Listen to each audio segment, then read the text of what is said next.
Hype Energy PS4 F3 League here from Russia, the Russian Grand Prix at the Sochi Autodrome. My name is Austin Smith and I welcome you to this race together with a very new face and a very new voice, mostly. George, welcome George, how are you doing? Austin, I'm very well, thank you. Yes, ladies and gentlemen, I'd like to welcome myself here to F3. It's an honour and a privilege, I've got to say, to be part of this with you, Austin. Thank you ever so much for having me. Yeah, and we are looking at a championship battle that is closing up a little bit. Benidorm, via Aero, as he is known here on track. Benidorm in the forum. And he used to be Benidorm way early in the championship, changed his name then. He caught up a little bit with Johan in Singapore, won his second race this season. He also won France.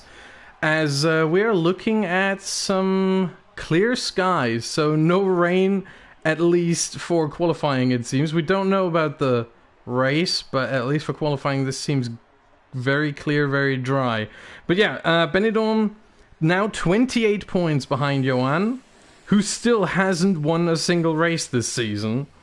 Amazing how that works out sometimes, but I have to say, it's usually, it's mostly due to our would-be championship leader, AOR Deso, or EPLF Deso, who was promoted mid-season from the F3 here all the way up to the F1 on the PS4. So that's why, for the most part, that's why Johan hasn't won a single race. He's got a lot of podiums, but not a single race. Well, maybe he can change that here today. Absolutely, Austin. It's just intriguing. I've been going through the tables myself, and it certainly looks like between the top four drivers, it could be all to play for. Certainly with only, should we say, around about 6 races left to go if you include this one. So there's lots certainly to be had by these drivers. I'm just keeping an eye on LR Slimbo, who's just making his outlap now. Will these guys be able to capitalise early on in this qualifying stint? Yeah, the qualifying here is quite an interesting one. We do expect all the drivers to qualify on the soft tyre, so no shenanigans with you have the one set of the mediums and you try to use it at the very end, and before that the qualifying is just going to be very dull. None of that here. The drivers will have at least, depending on what tyre distribution they went for, they will have at least 2 sets of the softs and maybe 3, maybe even 4 available for qualifying. So expect some, maybe even some longer stints, because the soft here is quite a durable tyre. Absolutely, and just riding on board now with Imolati. I mean, obviously looking through the drivers now, all of them bar Alex Musica are on the soft tyre. Sorry, Alex Musica opting for the hard for his first initial couple of laps. As they come around now, obviously they're going to want to warm those tyres up, as you say, so they can get their qualifying stints underway. I'm just on board at the moment with F1MD Imiotti 99.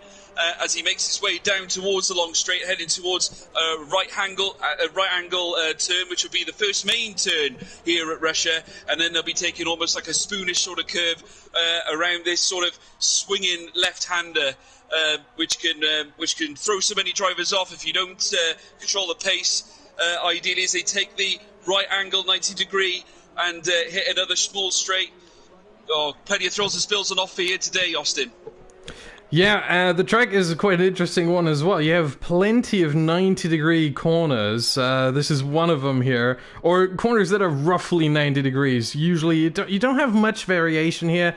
This is another one of those, this left-hander here that we see with Iamotti. Then we come up to another one, a right-hander again. And then we go on to the long back straight right here, which isn't really a straight. It's double curved, first to the right, then to the left, but all of it flat out. And quite a tricky section we come to here, where you break in this left-hand kink for the next corner. And again, a 90-degree right-hander, followed by a 90-degree left-hander, followed by another 90-degree left-hander that we will come up to in a second, and another 90-degree right-hander. You see the pattern here, right? Absolutely, absolutely. And I suppose you've got to be really careful with your tyres, because these sort of corners, these sharp corners, can inflict a lot of tyre wear and degradation onto your tread. So, maybe early on in the race, the guys will opt for a more maybe a medium tyre to get them through. I know in the shorter races that you can see in F1 League racing, a lot of drivers opt for those mediums. But it's a question of strategy, isn't it, I suppose? Yeah, it is a question of strategy, surely, and it's also a question of what can the tire take, because that obviously differs from track to track. For one, because on some tracks, the soft tire is the C3 compound, which is the middle of the 5 compounds. On other tracks, it's the C5, the softest of the compounds. Here, basically the FIA has opted for the middle of the road approach, and we have the C4 that most drivers are wearing right now, the soft. The C3 is the medium, and the C2 is the hard tire. Absolutely. I'm just keeping an eye on now. Table Clan notching a 1:31.284, a very good initial fast lap from him. Pit Matt only 0.2 of a second behind him, or just under 0.2 of a second behind him in P2. So some very interesting first laps being run already. Obviously, we've still got lots of drivers yet to go, and certainly a lot of interesting drivers are still yet to notch in times. I'm not sure how it fares to the consistency in the field, Austin. Obviously, you've done F3 more than me this season. Is there any drivers we should be looking out for? Well, there are a couple of drivers. You talked about the top 4 in the standings already. Johan Benedom, VRT Aero here in 3rd place right now. Iamotti and Table Clan. We have them in P1, P2, P4, and Johan isn't even here today. So the championship leader not able to make it today. That is quite a story, I think. That is a very good opportunity for all of the drivers behind him. The one driver I would look out for, though, is currently in P10 with no lap time so far, is Marco Krisman. He has won his first race of the season, and his first race in AOR 2 weeks ago in Italy at the Temple of Speed in Monza. And he's always been very consistent. Out of the... out of the 14 starts, 13 starts that he had this season, he finished 12 times and in the points 11 times. So always very consistent, and you could really see a jump after his only race that he missed in Canada, where he wasn't able to make it to the race. Before that, he was always around P8, P9, P10. After that, P4, P5, P6, and then this one win in Monza. So you clearly see a development from the Renault driver here. I wouldn't be surprised if we see another podium from him this time around. Maybe even his second win. Absolutely. I mean, obviously, he's more than capable. I mean, to get a win around Monza, it's a very winding circuit. Yet again, extremely fast-paced. Very much like a Montreal type circuit, I tend to find. Drivers obviously opting for the pace. I mean, whether a track like Russia would suit him, given like we discussed, the 90-degree angle bends, it'll be interesting to see how well he can judge those bends. But like you say, with him being in the points, and obviously that being spread out over many different circuits, it could be the case that he won't have a problem on this circuit. Yeah, meanwhile, almost everyone's coming into the pits now. They are preparing for their second stint here. Aero, Zenki, Swedish Dynamite on their outlaps. And Jack Eater, a new entry into the series, who has also just come into the pits, and Marco Krisman are now the only 4 drivers with Jack Eater coming into the pits. Now Alex Musica as well, getting out on track, and Pip Matt. Pip Matt here, the evergreen of AOR in this series. He has over 80 races over the course of his career. I think today is his 82nd race in AOR, and so he's been the longest running driver here. I think he's been with AOR since season 13, maybe even 12. I'm not 100% sure. We're now in season 18. Phenomenal. Oh, yeah. Just as you say, Marco Krisman nails a 1:31.224. We were only just talking about him, Austin, and phenomenally, he's managed to raise such a decent lap to knock Table Clan off P1. Oh, brilliant stuff from Marco Krisman. Yeah, 31.2 is a pretty good lap time, especially for this stage in qualifying. However, expect the lap time to drop a little further as the track evolves. I expect a pole time either a very low 131.0, or even into the 130.9s. That's where I would expect the pole time to end up being, unless there's out of nowhere coming some rain clouds and they're going to start to cry down onto the track, which doesn't look like it really. I don't see a single cloud in the sky, but you never know. We have seen very, very quick weather changes so far this season already. Absolutely. I mean, looking at it, we are due, I think, a clear day or a clear race, I would imagine, looking at the forecast according to the screens. But looking at it, Marco Kriesman, an excellent lap from him. But like you say, as the track warms up, we could see better laps from the guys the more as we move into the deeper part of qualifying. And it'd be interesting to see what they're like on the other tyres as well, because I can't imagine they'll want to stay on these softs forever. Well, they can switch between the softs. Again, they have at least 2 sets of softs available, if not 4, depending on what kind of distribution they opted for. We don't see, unfortunately, what kind of distribution they opted for. I wish we would have that information so we could estimate, he's got 2 sets, he's got 4, he's got 3. The normal distribution, if you don't change anything, if you don't touch anything, 3 sets of the softs, 1 set of the mediums, as Pip Matt slides out of the corner there. That is turn 10 onto the back straight, and that ruins his lap right there. He was on a pretty good lap before that, but that completely ruins it, and might ruin his tires as well. Oh, he's going to be dreadfully disappointed with that. I mean, obviously, currently P8 in the championship. He would have hoped to really capitalise in this qualifying session to give him his best chance to feature in the race. Unfortunately, the Williams car letting him down ever so slightly, and by the looks of it, he is going to pit and obviously prepare for yet another stint out on track. Yeah, those tires after that almost spin, probably ruined. Probably have a flat spot at some place and no longer usable for the stint. He's gonna have to come in, maybe overheated as well. And once you overheat any tire, really, for the most part in F1 2019, really hard to get them back into shape. So I totally understand that he comes into the pits for a new set of boots onto his car. Well, just looking now, and Iamonte was unfortunately unable to close the gap. He was so close. He was only about a tenth off, a 10-2 point off off Marco Kriesman.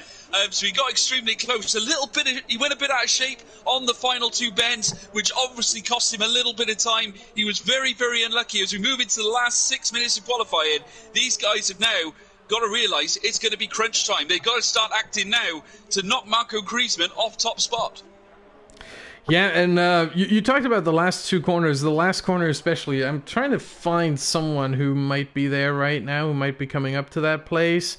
Gabri comes into the pits, unfortunately, so we can't see it. Alex Musica, yes, there you go. Oh, he comes into the pits as well. No, yes. That is unfortunate. Slimbo, though, stays out. There you go. And there you can see the final corner now, right here. That's the one.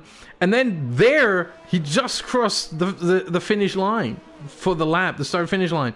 It's very early on the straight. And what that means is when you start your lap, you try to really get a good run, a good exit out of that final corner, so you get good exit speed and you get a really good run along the straight and into turn 2. When you finish your lap, you try to go very deep into the corner because the finish line is right there. So you really have to adapt your approach to the corner if you want to get the maximum out of the car.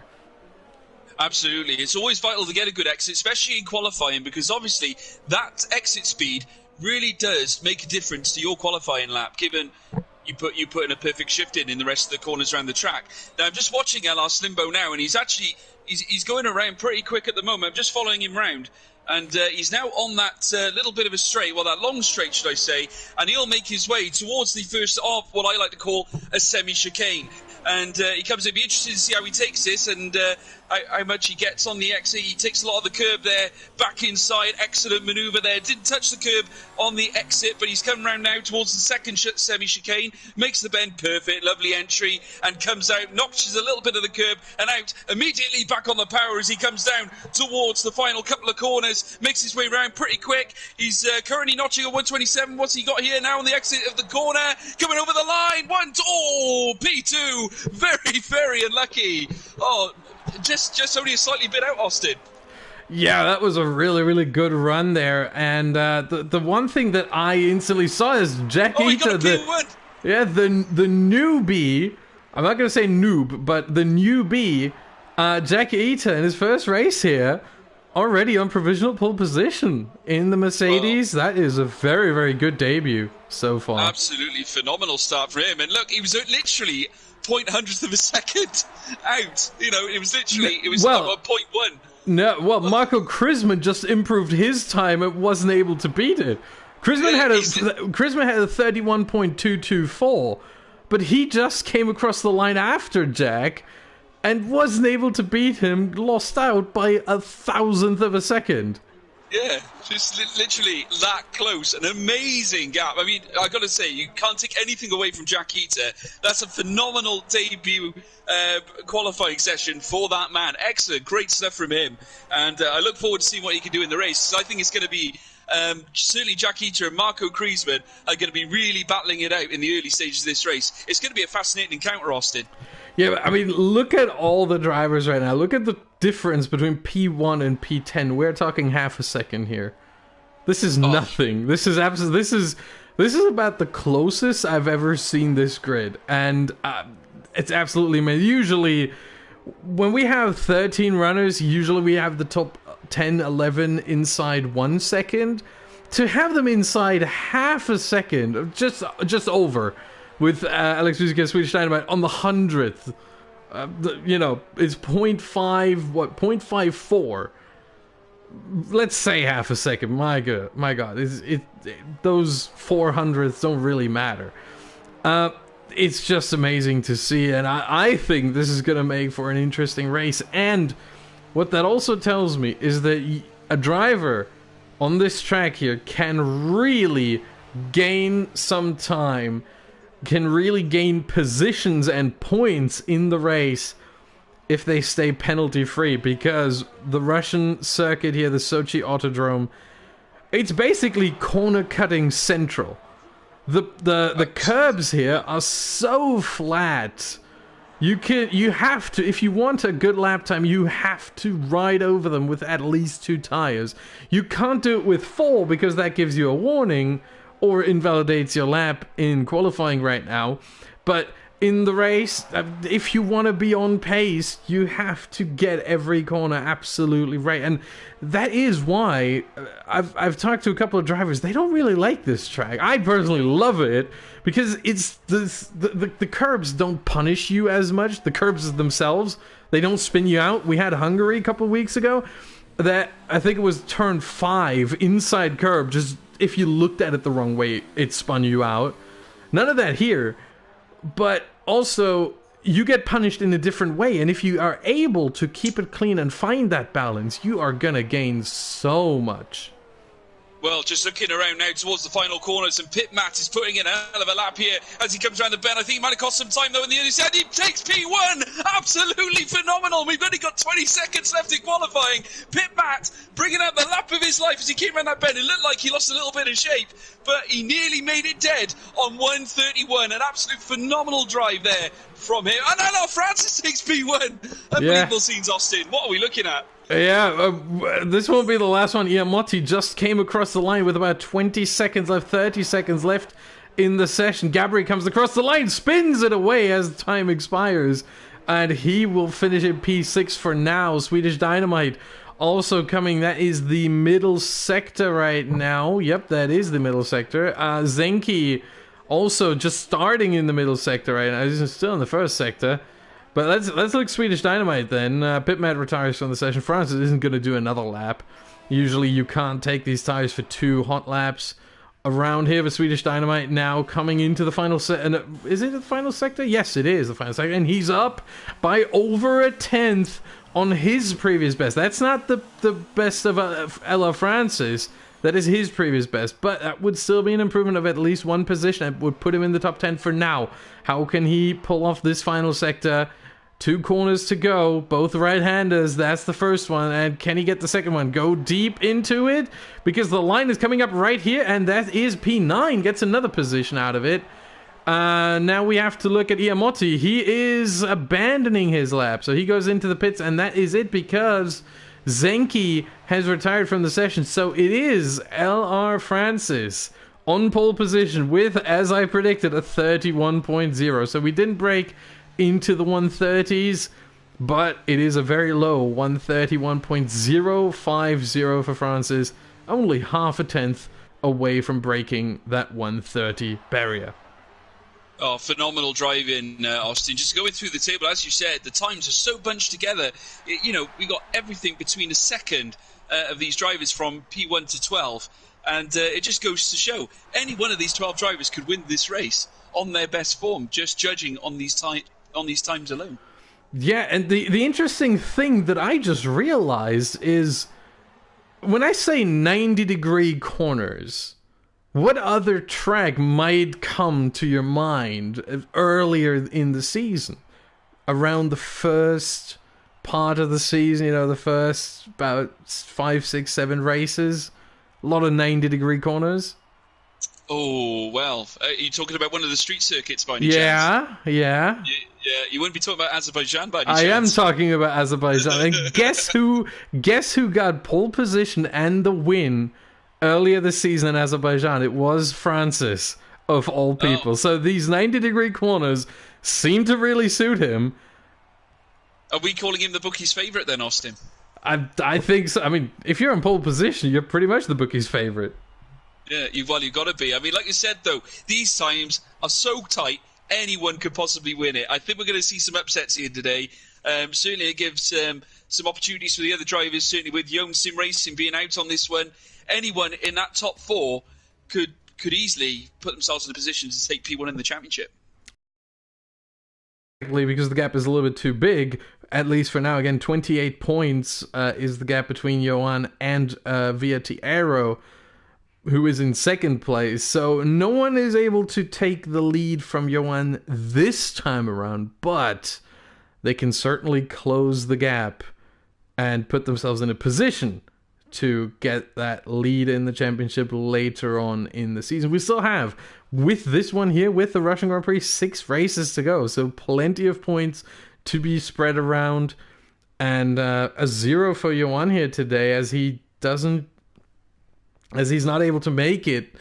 That might come back to haunt him. I think it could do. I mean, we've still got Japan yet. Not to mention Mexico, USA, Brazil, and Abu Dhabi. And we're just about to have the formation lap here at Russia as they all get underway. And LR Francis will lead them round towards the first corner. Pit Matt obviously occupying P2, Jack Heater in P3, Marco Kriesman P4 in the Renault, Iamotti P5, Gabri in P6, Slimbo P7, Table Clan P8, Swedish Dynamite P9, Aero in P10, Alex Musica in P11, XN Enqui P12, and Jamie James is the back marker in P13. What a race we got in store. Would you like to take us around the formation lap, Austin? Yeah, well, here we are through this long left-hander, turns 3 and, well, it counts as 1 on the other one, but I like to count it as 2 because it's just so long. And then here we are at turn 5. This is the end of the first sector, just before in the braking zone, pretty much. Then we get this little kink here, which is turn 6, but it is flat out. Then turn 7, this right-hander here. You really only tap the brakes slightly for most of these corners, especially turn 7 that we just came through. 8, 9 here, the second part of the left-hander goes full again. But you have to watch out that you don't track extend on the exit there. Then P10 and onto the back straight, which again is very curved for a back straight, which is why this right-hander here counts as turn 11, and then the following left-hander counts as turn 12. but it is a straight. Those are full speed corners.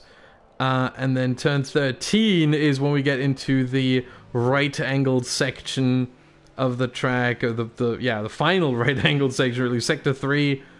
And France is taking it really slow here through this one, very slow.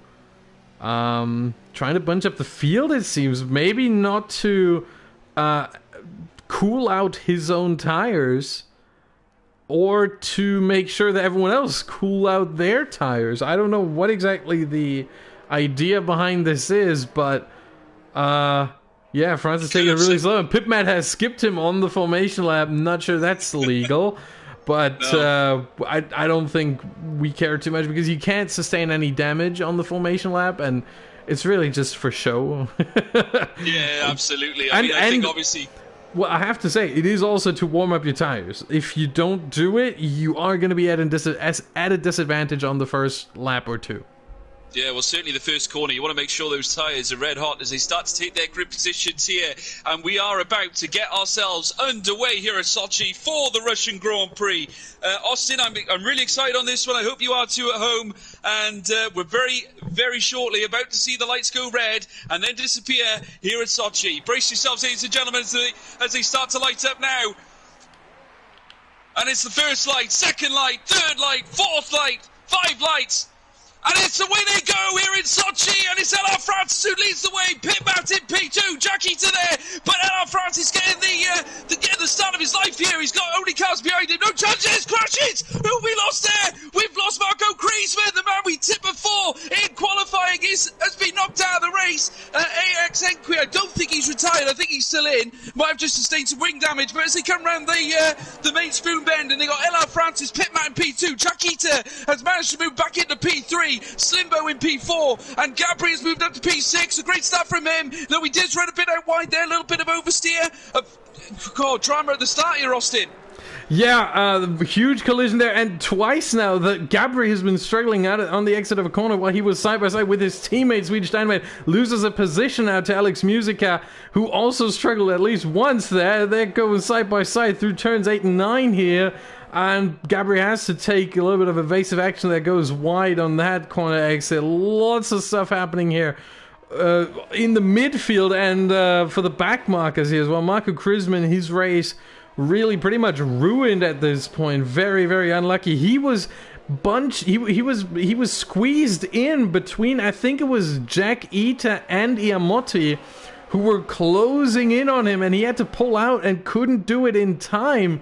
Really weird racing incident. I would say at this point, obviously the stewards are going to have a look at it after the race, but really unlucky there. Good thing we had it all on camera. That was pretty good to see. Francis, meanwhile, obviously as the leader, sets the first fastest lap, but that is going to be beaten on the second lap, certainly.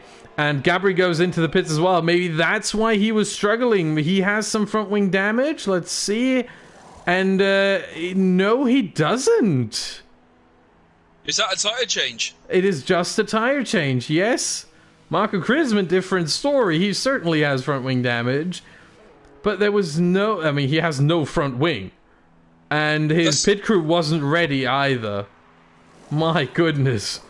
Well, it just gets worse.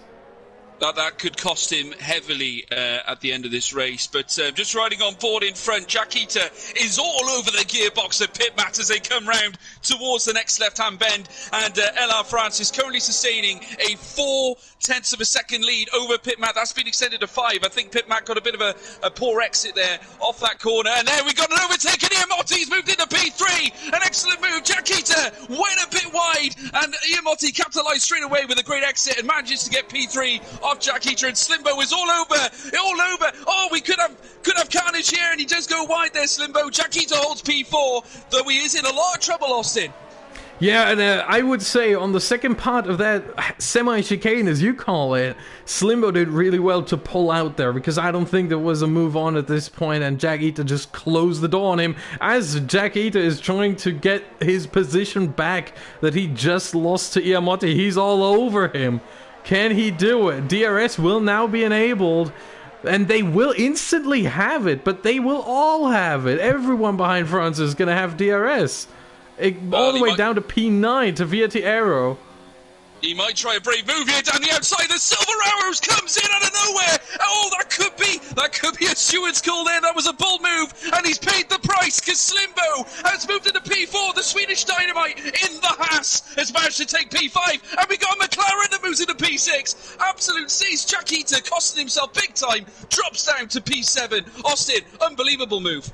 Yeah, he went a little bit too deep there, I would say, and he tried, but it seems like over the course of this move, he has heated up his tires a little bit too much because he was completely out of shape through the next long left-hander, as you call the spoon curve, the spoon corner. He was completely out of shape, and if you're out of shape for that long of a corner, that's really going to cost you, and it cost him not just one, not just two, 3 positions. Over the course of, 10 seconds, 15 seconds, and Gabri retires from the session. He is our first DNF of this race. Now Jack Eater trying to get some positions back. He needs to make sure that he's not overly aggressive. Sure, aggressiveness is good and fine and all that, but don't be too aggressive. Don't ruin your tires, don't ruin your strategy, and don't crash into other people. I mean, we've seen drivers on this track, you know, being a little bit too aggressive. The home driver, Daniel Kvyat, just, you know, if you think back, this is where he got the Tornado name from. Well, Torpedo, wouldn't it? The Torpedo. Oh, Torpedo, sorry, not Tornado. Torpedo. Well, Tor. It could be a tornado. Whereas Jack Eater makes that move down the outside of the McLaren of Elm Musica, and he takes it. He takes P6. He's got a lot of work to do. Oh, a little bit of nudge here from the McLaren, and he sends him out wide, and he gets it back near the Silver Arrows, coming into contention with Table Clan as they come to the next corner. It's the 2 Silver Arrows together. That's not very teammate-like, that's for sure. As Table Clan moves up into P7 and takes in, he's got a Toro Rosso on the end of him. Jack Eater really having a horror story of a start here in the Russian Grand Prix, Austin.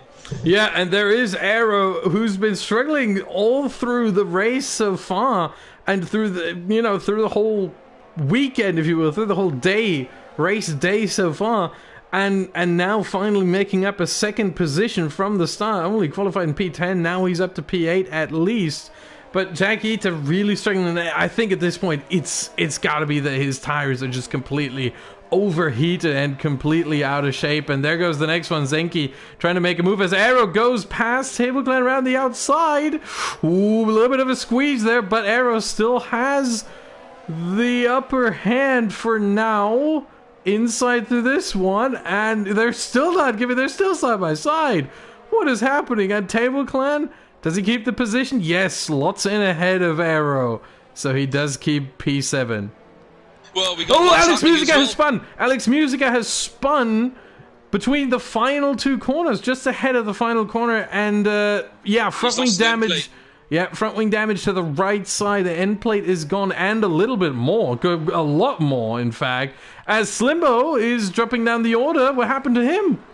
Yeah, well, we're going 3 wide here, Austin. We had Swedish Dynamite in P3, but unfortunately, he lost a bit of shape on the exit, and Slimbo and Ian Motti were able to capitalise, and the Toro Rosso moves back into 3rd place, into P3, and our Slimbo in behind him in P4. The red Ferrari, the prancing pony, is now in P4. Swedish Dynamite in the American Haas is right in behind these two. It's all to play for here in the early stages. Nothing but 0.5 seconds separate, 0.05 seconds separates these 3 cars, so plenty more battles yet to come, Austin.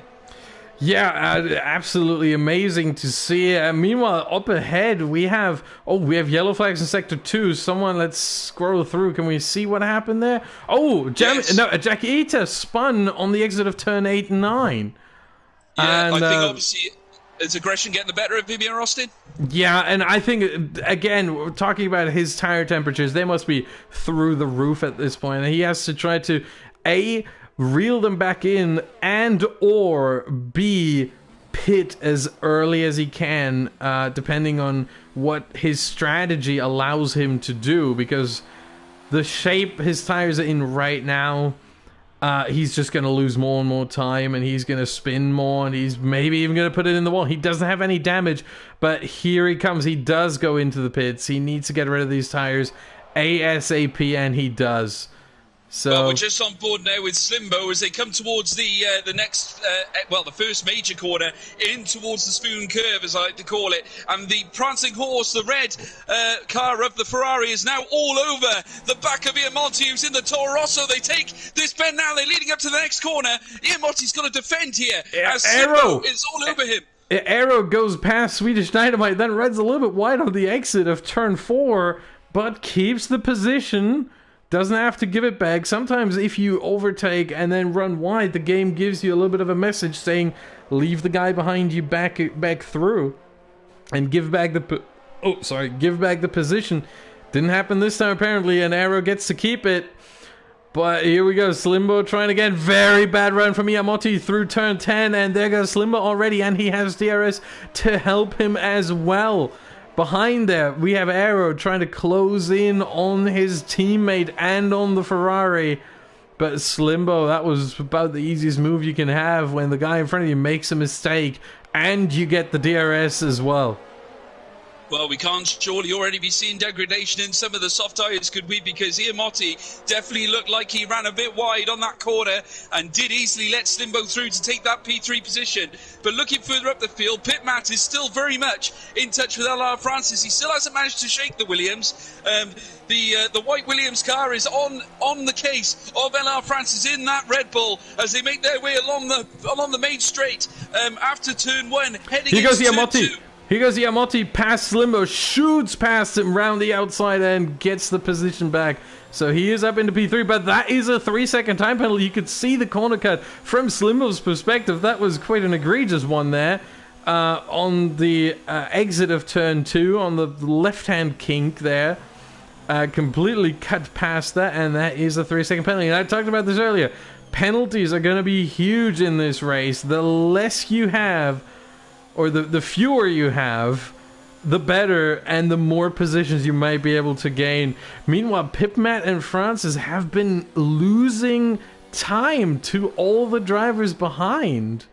The gap. Do you think it's a case that they're trying to save the ERS, or whether it's just it looks like LR Francis is currently showing 75%. Yeah, but Pipmat isn't. Pipmat is at 29. And now he's saving some because he has DRS, but he's really not really saving much. I think it could be that Francis is saving some, but for Pipmat, I think that he struggles to stay with Francis, even though you have a couple of straights here where you do get the assistance of the slipstream, obviously start-finish straight, obviously the back straight, but also these short little straights between turns 4 and 5, between turns 7 and 8, between 16 and 17. Those straights also help you a little bit with the slipstream. Table Clan is the second, really, of the scheduled runners to make it into the pits. He goes from the softs to the mediums. Let's show the tires here. There you go. We still have 2 medium runners who started on those tires with Zenki and Jemmy James. They might see a huge gain in the latter stages of this race, but for now they are in P7 and P8 and quite far off the action. For them, it's a really, really calm race so far. For everyone else, not so much. No, we've had some high drama, certainly at the start with that incident involving Marco Kriesman, but just following on board now with Slimbo, he's still gunning down Iamonti at the moment as they make their way round the left-hand bend. It'll lead over to a short straight into the next 90-degree bend now, which will lead them onto the main back straight, which will head towards the first of the semi-chicanes. Iamonti trying to defend Slimbo here, who's whacked open the DRS, and he is closing down like a bull in a china shop, and he comes down here on the left-hand side to come to the next bend, and he manages to defend it extremely well. But when he get on the repeat, and yes, he does, he defends it extremely well. Great driving from Iamonti. Yeah, a little bit of a luck up there into turn 13, and that shouldn't do his tire temperatures too well. But all the drivers are coming up to the pit window anyway, and there is Iamonti peeling off into the pits. The first of the front runners to go in, and he is the only one of the front runners to go in this lap. So let's see where he comes out. Meanwhile, we do move ahead to Pitmat and Francis, and also Slimbo and Arrow. This is more on this move right here. Arrow around the outside and easy does it. And goes wide. There you go, cuts the corner. That is a warning for him. If you get 3, you get a 3-second penalty. Well, he still hasn't shaken Slimbo yet because he's all over him like a nasty rat. And they're about to take the exit now. And Aero's going to... a little bit of a slip there from Slimbo. Very, very nearly costing him his race, nearly leading into the tyre wall as they make their way round towards the next of the right-handers. And it's still Aero who's got the advantage over Slimbo as it stands. But that gap has now increased by about 0.7 of a second. But in behind Slimbo, Swedish Dynamite is all over the back of him. He's only 0.5 of a second behind him. So a very small gap between these three. Yeah, meanwhile, Pipmat is really falling off. Francis now must have made a mistake because you don't lose 0.7 over the course of half a lap just like that. There must have been a mistake in there. Maybe this is the call for Pipmat now to go into the pits.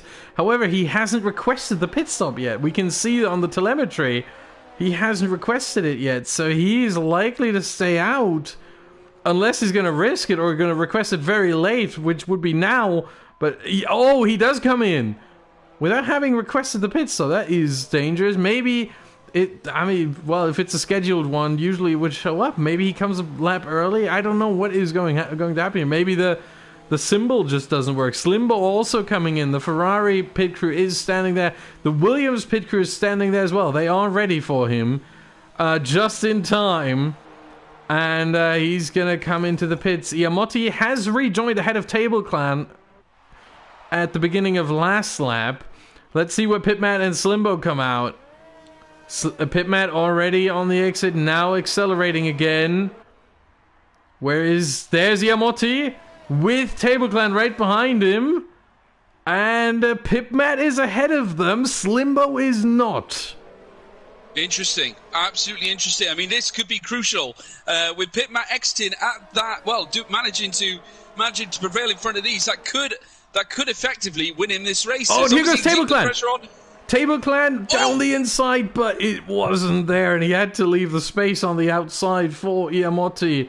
And Iamotti got the better run on the exit of turn 4, keeps the position, but they just lose themselves some time now with battling. If they want to keep Pipmat in their sights and they want to keep him managed and possibly prepare him for an overtake, then they need to work together a little bit here. They can't fight at... Table Clan with a weird line there on the exit of turn 10. Must have had a little bit of a slip up there. But all good and fine. And there goes Iamotti, and Francis in the pits now.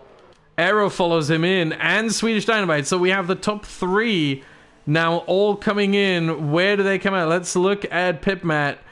Is he going to take the net lead of the race? We will have Zenki and Francis. Oh yeah, Francis. We will have Zenki and Jamie James being in the lead of the race. But the net lead...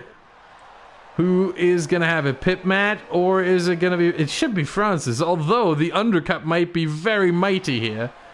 And let's see, Pipmat has them. Wow! By a mile! There goes Francis behind Slimbo. That is remarkable. The undercut has worked a treat.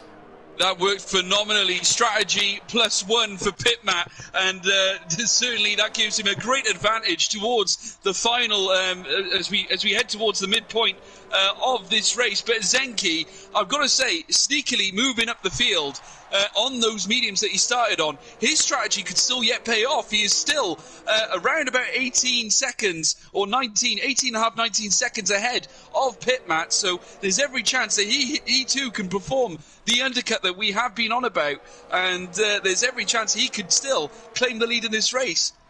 Yeah, right now the gap is just over 18 seconds. Expected to come down though, because obviously Pipmat and the rest of the group here are on much fresher tires, so they will have a huge advantage. 9 laps between Pipmat and Zenki here as Iamotti goes past Pipmat on the back straight.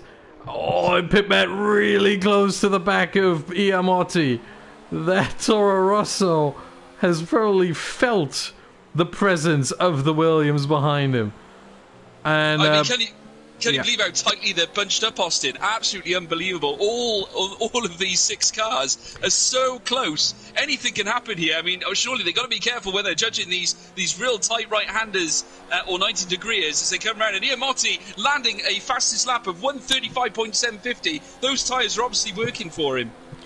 Yeah, Iamotti has always been this kind of driver that has shown some promising race pace this season. He started off the season as a reserve driver, finishing 3rd in Australia and 2nd in Bahrain, then followed by 4 DNFs. He had the race pace every time. He just wasn't able to be consistent enough and keep it on track. But he has since worked on himself. He has also got a 2nd place in Canada, 2nd place in Germany, his first win of the season in Belgium. Can he deliver this time, or is he gonna make another mistake? Right now it seems like he's got the race pace. Pitman isn't even close to him. We're talking over half a second at this point, and it seems like Yamotti's just increasing the gap. He's really on pace. He has 7/10 now, and that is now coming down a little bit as Pitmat does have DRS, but look at the gap between Zenki and Iamotti. That has come down to 16 seconds. Remember, it was 18 a lap ago. That is the difference between fresh and old medium tires. So Zenki is gonna have to really make the softs perform once he gets to his 2nd stint. Absolutely, and he's only got a short window in order to make that soft change work. I predict he's going to have to make some sort of a change within around about 3 laps' time, I would have thought, just to at least get the effectiveness out of them. I mean, I'd imagine, where would you say the softs land? About 10 laps, 11 laps? Yeah, just about. I think towards the end of the race, certainly they could do 10, 11 laps. There goes a Mercedes, very wide table clan. Trying to defend the inside against Francis. That's what that was. I was worried for a second. I was thinking maybe he was gonna maybe he was sliding a little bit through turn 1, which isn't exactly the place where he would be sliding. But no, he was trying to defend the inside very harshly, but it doesn't work. Is that a legal overtake here by Francis, or is it illegal? He keeps the position. I think it's perfectly legal, to be honest, Austin, but let's just stop a minute, because LR Francis was in P7. He overtook Table Clan earlier on in this race and has now managed to get one over on Slimbo. And Slimbo dropping back yet again, because Table Clan has got the measure of him, and it's these two that are going to be battling out. And there's a Toro Rosso in behind them as well, so a very close battle between these three, with Aero only near 0.2 seconds behind these as they make their way around the main straight. Someone's got to make a move here as they come round towards the first of the semi-chicanes, and it's the Silver Arrows of Table Clan holding it together, but the Toro Rosso of Aero making that switch with Slimbo, managing to take that P7. A phenomenal move by the Toro Rosso driver, and he's about to get another number here on Table Clan as they come round, but no, Table Clan manages to shut the door and keep hold of that P6. Yeah, for Aero, it's very important to get through the field here as much as he can. This doesn't seem to be his track, really, and that is very unlucky for him at a race where the championship leader isn't there, and he's in second place, and he has a 28-point gap that he needs to bring down as urgently as possible. Here he goes round the outside. He has to go past Table Clan, and he slots in Table Clan, that is, slots in behind the Toro Rosso, and Aero up to 6th place. That would be 8 points right now, bringing the gap down to 20, which is still a lot, but with 5 races left after this one, 20 points certainly manageable for Aero to win the championship under his own power. Well, every little helps at the end of the day, Austin. Points matter, certainly as we reach the closing stages of the season. And a blue flag's been raised, so obviously there's going to be slower cars in front of them here. So that could very much bunch up the pack as they make their way around the next lot of bends towards, well, they'll be heading towards the main back straight any second now. And the Toro Rosso Aero managing to increase his gap to around about 0.6 of a second from Table Clan. So doing extremely well to really push those near fresh 3-lap mediums and trying to catch LR Francis. And he'll have every chance on closing with him, even though they're on similar tyre lengths. Yeah, they're exactly on the same tyre lengths, in fact. But Aero's speed should help him, especially with Francis.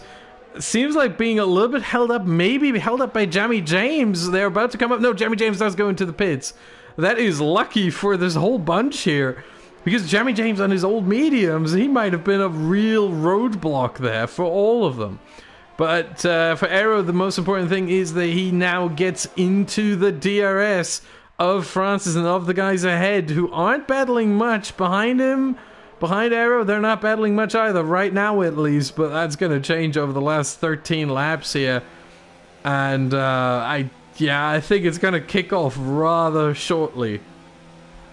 Absolutely. Well, we've got 12 laps, or near 12 laps, or 11 laps, sorry, remaining in this race. We've got still Zenki up front, but the net leader of the race, really, is Iamotti, who's managed to chop away that deficit between him and Zenki to now 12.2 seconds. So the 18-second gap of previous has been chopped down by at least 6 seconds. So phenomenal work by Iamotti to close it. We did expect it, though, given that he had the fresher tyre. With only 6 laps on his and 14 laps on Zenki's, surely Zenki will be looking to pit shortly. Yeah, meanwhile, Slimbo was almost running into the back of Table Clan. No damage sustained from what I can see so far. Maybe on the right side. No, end plate's still on. Everything's fine for the Ferrari. But that was really close. And Francis goes past Pipmat. They're still going neck and neck. Oh, they touch! And a spin, Pipmat! He's gone! He's gone! He's spun! He's lost it! He's dropped down severely down the grid there, and he's down to P6. Only Slimbo is behind him, and that will cost Pipmat big time. He's going to be really gutted about that one. But LR Francis managing to capitalise. Whether the stewards will have a look at that, whether there was an incident there, I'm not sure, Austin. Yeah, the stewards are going to have to decide that one. I'm not going to take judgment on this. Generally, I try to stay out of that. Surely you're not sitting on the fence, Austin. I always am. That's part of what I do as Pipmat tries to squeeze Slimbo into the apex. However, Slimbo wasn't halfway alongside, so you could make the argument that Slimbo had to pull out anyway. And Pipmat was totally in the right. Again, might be something the stewards might want to take a look at after the race. I'm not going to take a judgment here, just stating the fact. I don't think Slimbo was halfway alongside, which, as far as I can tell, is the standard for whether a driver has a right to the apex or not. That being said, Aero now up to net third place. Remember, Zenki still has to come into the pits. I expect him to come into the pits at the end of this lap, maybe the next, but usually I think it would be this lap, considering that Jamie James has made his pit stop a lap ago, or a lap and a half ago already. So for Zenki, it's about time. But Aero net podium, that is the good news for him, meaning that would be 15 points. And he would bring down the gap to 13. Now, can he keep that under pressure as Zenki does come in? Can he keep that under pressure from Table Clan, from Pipmat, from Slimbo? And with no DRS to defend, because Francis is quite a lot away. And meanwhile, look at Iamotti just pulling away from Francis. The gap over a second now. No DRS for Francis either. So the top 3 out of each other's DRS ranges. Can I just say, Austin, looking at the top 3 positions, it's going to be a great day for Toro Rosso if this classification stays the same, because they are currently lying in P's 1 and 2. P's 1 and 3. That means that it could be maximum points for these guys towards the end of the race. But showing at the moment, Iamotti, like you say, over a second gap now. So that it's going to be a struggle for Francis to at least keep up with him. Those 2-lap gap between the tyre ages on those tyres, it doesn't seem to be making a lot of difference. Yeah, Jamie James was disqualified from the session for receiving too many penalties. That is the second time here in the AOR F3 that I've ever seen this. The first one was Alex Musica about 2 seasons ago, maybe 1 season ago at Austria. That was the first time I've seen that. This is the second time. It doesn't happen very often. I think you need to get about 9 or 10 penalties. I think you need to get 30 seconds worth of penalties to get disqualified. And Jamie James must have gotten that over the course of now 17, not even 17 laps. That is remarkable. But for him, the race obviously over. And we are technically down to 10 runners because Alex Musica is ghosted and a lap down. So he's basically retired as well, as he left the session. So we're down to 10. Absolutely. Well, at the moment, the standings seem to speak for themselves, but Table Clan has managed to bring the gap in between him and the Toro Rosso of Aero into half a second, and he's got the DRS, and he's going for it to Aero. Now, is he going to have a chance to make a move? Not this time, but he can at least close the gap and hopefully get him on the next home straight, because surely through these 90-degree handers, it's very, very difficult to make that crucial overtake that he's looking for. But as we follow them now towards the next right-hand bend, Aero still hold the advantage, but that gap is shrinking by the second as they come round. It's now down to 0.47 seconds as they make their way towards another right-hander, and they'll be making just a small little bend now, little curve, heading down towards the next 90-degree, and yeah, another one. There's 90 degrees all over the place, Austin. Absolutely all over the place. Yeah, indeed. It's a shame that there's no corner names on this track. Yeah, we only have the numbers. Unfortunately, I wish we had corner names on every track, even the new ones, because it gives the track character. It gives the corners character. I mean, no one calls Eau Rouge turn, what would that be, 2, 3? No one calls turn 2, turn 3. We all say Eau Rouge. Why don't we say... Absolutely. I don't know. Why don't we say Senna to any of these corners here? Or Kvyat. Or Petrov. I mean, it's Russia. Absolutely. Yeah. Give it some Russian names. Fair enough. Absolutely. You know? Brazil, which is coming up in about... I mean, obviously we will have the winter break after this, but which is going to come up in about 4 races then, so 5 or 6 weeks. We have corners like Junção, which is Portuguese, Brazilian Portuguese for, I think, junction. Yeah, it sounds a little bit Japanese. It's not. Yeah, I know, it sounds a bit Japanese. Yeah, but meanwhile, yeah, Table Clan, I think he's not even trying to overtake Aero right now. He's trying to stay with him for as long as possible, maybe hoping that Aero finds the pace or has the pace to close in on the top 2, on Iamotti and Francis. And if not, that the top 2 get some more penalties. We know that Iamotti has at least 2 penalties, at least 6 seconds worth of penalties. So that is something the drivers have to take into account, and they can. So the drivers can get the message from their engineer, from Jeff, those who've played it know who I'm talking about, how many penalties the drivers around them have and where they would slot in with their amount of penalties in the standings, in the race standings. So for Aero, it's really about, or for Table Clan, it's really about staying with Aero, at least for now, and work together to maybe close in on the top 2, and then once lap 26, 25, 26 comes around, and you know that you're not going to be able to battle for P1 and P2, then you can fight. Then you can lay it all on the table. You can throw the kitchen sink at it. But for now, it's working together, and that is the smart strategic call here from the Mercedes driver to just stay with VRT Aero and not make too many moves, not battle away too much. As Zenki gets the fastest lap right now, he would be on for 5 points in this race.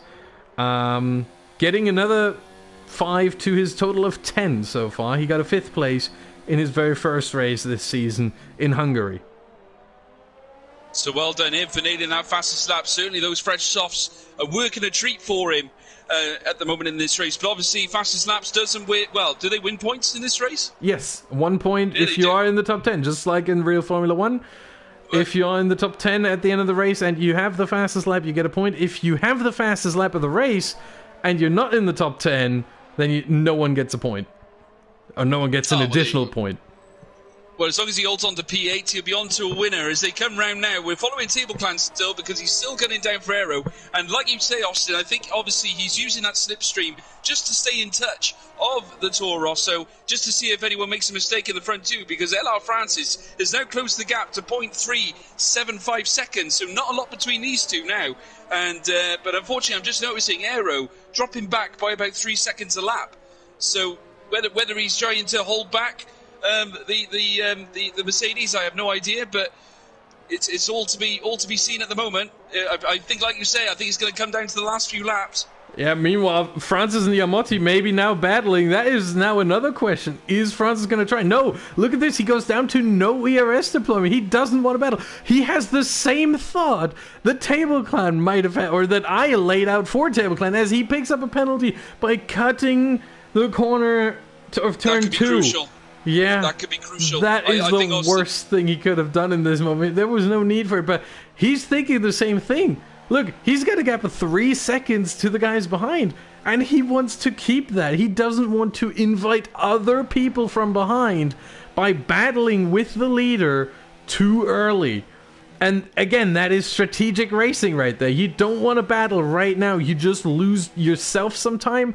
You lose your opponent, obviously, some time, but you gain the other opponents behind you some time. And that is not what Francis wants to do. He wants this to be a fight for P1, for the win, between 2 drivers and not between 4. Absolutely not. I mean, to be fair, I'm not sure where Aero sits on penalties at the moment, but this could be a great day for Toro Rosso as it stands, because if the result plays out and Aero can get within the 3-second gap and he has no penalties, it'll be a P1 and 2 for both those drivers. I mean, I'm sure they don't want to win that way, but at the end of the day, that's how the results count. So this could be a great day for Toro Rosso. Yeah, I don't think they care too much about how they win this race. The thing is, if you get a penalty, you get it for a reason. You don't get a penalty because, oh, the stewards felt like it. No, you get a penalty if you cut too many corners, and that is your own fault and no one else's. So if they win a 1-2 here on everyone else's penalties, then again, Yamotti himself does have 2, so 6 seconds, that might throw a spanner in the works. But even then, I think they're going to be very happy with this. And if we look at the team championship, Toro Rosso is trailing Mercedes by 78 points, mostly coming from Desso just absolutely dominating the first half of the season before being promoted to the F1. And he was in the Mercedes, so he got the most of those points, those 313. But with the Toro Rosso 1-2, or even a 1-3, or even a 1-4, if one of them just wins, they get at least 37 points in this one, and they close the gap down to just about 40, if not less. Well, it's been a particularly poor day for Mercedes, because currently Table Clan is going to be their highest finisher if he stays in P4, because Jack Eater, unfortunately, sustaining that early bit of drama in this race has cost him. He's currently sitting in P9, currently 5 seconds off Swedish Dynamite, who was in P8. So, to be honest with you, he's got to get his act together if we're going to see any points from Mercedes here, because they're currently under threat from Toro Rosso. Yeah, and Jack Ita is 5 seconds away from Swedish Dynamite, so there is not much of a chance for him to pick up any more unless someone ahead of him makes some mistakes. For Table Clan, though, P3 at the very least is on the table, if not more. Again, remember the penalties. And now Francis, now he's trying. Now he's on overtake mode on the ERS, and he is trying to save as much as possible as well, but he gets the move done. Great move. Goes into the lead. Yeah, very, very clear move there. He made it look easy, and usually that's the hardest part. If you make an overtake look easy when it wasn't, he could have had this easier if he just stayed on ERS overtake. But in the middle of the overtake, he switched his ERS down to none, from mode 4, which is overtake, to no ERS deployment at all. So he's really looking to save that ERS they come round now, and Ian Motti's going to know that penalties are going to count here, so he's got to do everything he can to try and upset Francis's day by taking that lead and trying to get this race back in his hands, because it could be crucial to Toro Rosso's constructors' chances at the end of the season as he begins to close up on Francis at the corner at the right-hander. No move yet, but he's getting close into the back of that Red Bull, so anything can happen as they head towards the second of the semi-chicane, and that blue flag runner has certainly upset a few there. They were moving about all over the place. They move round, and sorry, we had a bit of a glitch in my game there. Sorry about that. Hello France is now beginning to come round the first of the last two bends, and as they do, they're still maintaining that 0.4 second gap, and LR France is now leading the way. Will Liamotti be able to capitalise on the DRS as he opens up the back and begins to stream towards him? Is he going to make a move down towards turn 2 as they come around now? No, he doesn't make it happen this time, Austin. Yeah, he abandoned this one pretty early on again, switching down to no ERS deployment. And honestly, speaking from a strategic standpoint, once again, Iamotti's best bet right now is to put Francis under pressure and hoping that Francis picks himself up another 3-second penalty somehow, putting them equal on penalties with 6 seconds each, but at the same time, not slowing him down more by battling with him so that he can get away from Aero and Table Clan. Because he needs that gap to those two, considering that I think neither of them have penalties. Maybe Aero has one, maybe Table Clan has one, and I missed them, but it could be that both of them are no penalties. So those two here, Francis and Iammotti, need to get away, and Zenki retires. He overstepped the mark, it seems. Oh, that is on the exit of turn 9. That is a very, very nasty spot there to stay in the middle of the track. How are we not getting a safety car from this? Or even a VSC? Absolutely baffling. It's gone now. Yeah, absolutely baffling. I can't understand why we didn't get anything there. I mean, a yellow flag would have certainly upset the standings at the end of the race, given the situation with penalties.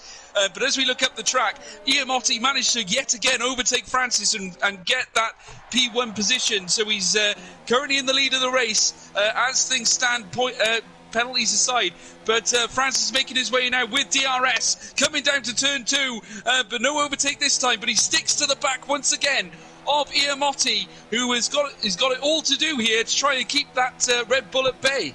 Yeah, and Iammotti just picked himself up another 3-second time penalty, so he's on 9 seconds now. So that really hurts his chances here. He might drop down all the way to P6 if push comes to shove here. But certainly a win is out of the question for him. Very, very unfortunate there. But yeah, them's the rules, you know. And if you cut the corners a little bit too many times, a few too many times, then that's the result that you're going to get. And for him, it's really about driving away as much as possible. Now, for Francis, he knows he doesn't need to overtake Iammotti on track. If he stays behind him and just lets himself be pulled by the Italian in front, then he has a really good chance of winning this race. He is over 3 seconds ahead of Aero and Table Clan, who might be battling it out now. We're going to switch to this as Slimbo goes past Pipmat. Does he? Bit of shape there from Table Clan. Yeah, bit of shape there for Table Clan. He was on the back of Aero, but on the entrance towards the semi-chicane, the first semi-chicane, he lost a little bit of shape on the exit and nearly cost himself the race because he could have found himself into the wall, but he managed to recover it really well. But now he's going to need to get the DRS activated now to close that gap once again as we head into the final couple of laps of this race. Yeah, Table Clan, I think, is too far away for a move here on Aero right now, but Slimbo is not too far away from Pipmat, and Pipmat wasn't defending the inside aggressively enough. There goes Slimbo to take P5. Great move down the inside and keeps the position. Might get a repeat here because Pipmat is all over him. He might get him down towards the corner as they come down now. These two are going at it. It's toe-to-toe here at Russia. But Slimbo manages to hold P5 and Pipmat doesn't manage to get it back off him. Yeah, fantastic stuff from these two. We have 3 battles right now, 3 position battles. Although, I have to say, the battle between P1 and 2, I don't think we could consider this a battle because although Francis now goes into overtake mode, he's trying to get it on track. He's going for it. He's going for it down the straight, on the back straight as we head towards the first of the semi-chicanes. And he does it. He takes P1. A great move there. Not that the penalty situation obviously makes it redundant because surely he's got this race in the bag. But an absolutely fantastic move there from him. Yeah, and obviously if you are able to make it on track, that's always better than winning on penalties alone. If you win on track and on penalties, that just makes the win all the sweeter, and that is what Francis is trying to do here. Iammotti might actually be well advised to stay in the slipstream of Francis. Krisman picks up a 3-second time penalty. He's in P9 anyway, and he's trying to go for fastest lap. Ooh, Yamotti going very deep, almost hitting Francis in the rear, but stays clear of it. And yeah, oh, Pitman Slimbo fighting through turn 2. Yeah, we got a battle there as they come round the spoon curb, and these two are going at it as they come round the bend. What's going to happen here at the right-hander? It looks like Pitman's got the better of him, and he does so. He takes P5 back off the prancing horse. Yeah, this is far from over. We have one more back straight coming at us with DRS assistance. So Slimbo and Pitman, they're not done yet. Let's look at Table Clan and Aero. Maybe there's something happening there. Iamotti, meanwhile, trying to get the lead back, at least on track. Bragging rights on display here, on the table. And he gets the move done. He goes back into the lead, at least on track. Arrow keeps P3. And here goes Slimbo. No, not yet. Pitmat defending. Oh, yep. Pitmat has the position. But we have to go to the lead now. As Iamotti will cross the line in the lead, but he will not take the win. He will be dropped down based on penalties. And it is Francis with one penalty less, but it is Arrow who takes the win as he stayed penalty free. Absolute scenes, Austin, and VRT Aero taking the race on penalty decisions with Francis in P2. Table Clan got boosted up to P3, a great result for Mercedes to at least get into the podium position, and Iamotti dropping back to P4. Still, not a terrible day for Toro Rosso. They get the top spot and the P4 points as well. Great day for them. Yeah, they get everything. They get the top spot of the podium. They get 37 points in the team championship, in the constructors championship, putting them up 41 points. Oh, sorry, Table Clan and Jaquita also scored, so 15 there and 6 points there, so 21. So they gain 16 on Mercedes, so the gap comes down to 62, which is manageable. It is manageable. If they gain 16 in the last, or in 4 races, in the last 5, they definitely get it. But even if they take 4 races to do it, they still win the team championship. However, if we look at the driver championship, it makes it even more interesting.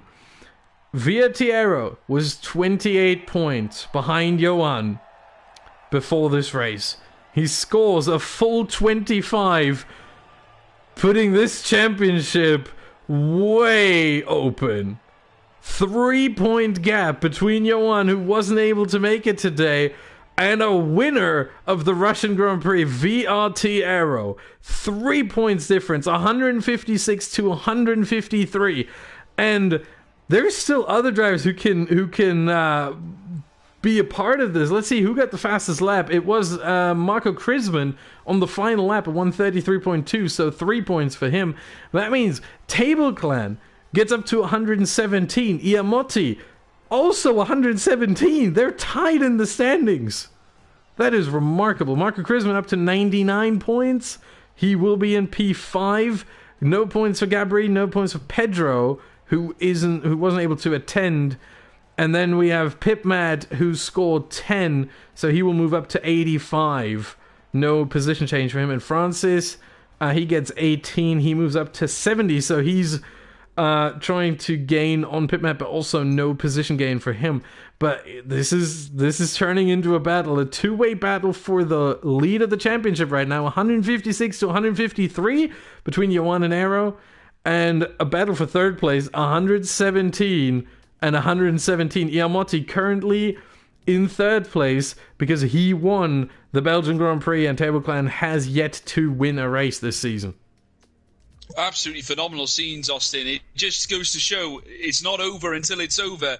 We've still got like at least 5 races left after this one, and there's going to be no shortage of drama. Certainly around the legendary track of Suzuka, we're going to see some interesting racing there. Not to mention when we go to Mexico, another winding course, lots to look out for there. And we're yet to hit the USA, the famous circuit at Brazil, and also the finale at Abu Dhabi. Ladies and gentlemen, it's certainly not over yet. Plenty to come here at AOR Racing. Yeah, however, nothing to come in the next 2 weeks. We are on Christmas breaks. This was the final AOR PS4 Hype Energy F3 race of this year of 2019. We will be back in 2020, January 5th, 2020, for the Japanese Grand Prix at Suzuka. What a historic track, and what a race that's going to be. With that said, thank you very much for watching. We wish you a Merry Christmas. We hope you, as we say in Germany, we hope you slide well into 2020. And we'll see you in 3 weeks for the Japanese Grand Prix. My name's been Austin Smith. My name's been George Morgan. And we'll see you next time. Goodbye. Goodbye.